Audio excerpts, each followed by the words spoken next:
अस्सलामु अलैकुम दोस्तों, आज सुप्रीम कमेटी के 11वें इजलास में बहुत से फैसले किए गए हैं, जिसमें वज़ीर सेहत ने कहा है कि हम 28 जून से वादी कबीर सनती एरिया का इलाका और हमरिया को दोबारा खोलने का फ़ैसला किया है।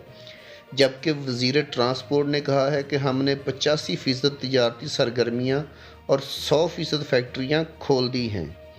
जबकि तमाम ऑपरेटिंग प्रोटोकॉल और एहतियाती तदाबीर का ऐलान किया गया है, लिहाजा हम सब से दरख्वास्त करते हैं कि इनकी तामील करें ताकि हमें इन्हें दोबारा बंद ना करना पड़े।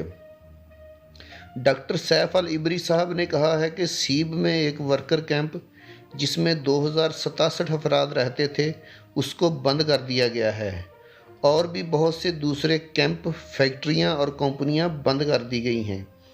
वलायत ज़फ़ार के लॉकडाउन बारे में भी तबादला ख्याल किया गया है। सुप्रीम कमेटी ने फैसला किया है कि वलायत ज़फ़ार का लॉकडाउन 3 जुलाई तक है। 3 जुलाई के बाद फैसला किया जाएगा कि इसको हटाना है या बढ़ाना है। ये नताइज पर मुनहसर है।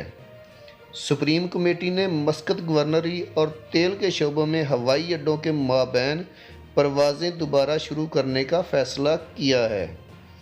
Public authority of civil aviation PACA ने कहा है कि हम सल्तनत में गवर्नरेट मस्कत और आयल फील्डों के हवाई अड्डों के माबैन परवाज़ें दोबारा शुरू करने के सुप्रीम कमेटी के फ़ैसले पर अमल पैरा हैं।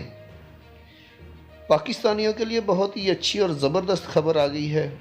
पाकिस्तानी सफारत खाने ने ऑनलाइन जारी करदा एक बयान में कहा है कि PIA ने पाकिस्तान में मुख्तलिफ मकामात पर हफ्तावार परवाज़ों के शेड्यूल का ऐलान किया है।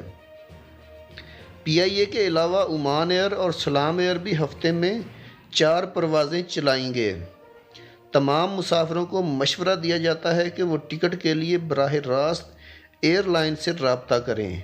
अब आपको सफारत खाना पाकिस्तान में नाम जमा करवाने की ज़रूरत नहीं है। अब आप ओमान से पाकिस्तान वापसी के लिए बज़ाब्ते खुद टिकट ख़रीद सकते हैं। ये मेरे पाकिस्तानी भाइयों के लिए अब तक की सबसे बड़ी खबर है। जो मेरे भाई ओमान में फंसे हुए हैं, अब उनकी मुश्किलात ख़त्म होने वाली हैं। वो मेरे भाई अब नॉर्मल तरीके से टिकट बुक करवा के वापस पाकिस्तान जा सकते हैं। दोस्तों, वीडियो अच्छी लगी तो लाइक करके चैनल को सब्सक्राइब ज़रूर कर दीजिएगा ताकि आने वाली इन्फॉर्मेटिव वीडियोज़ बर वक्त आपको मिल सकें। अल्लाह हाफिज़।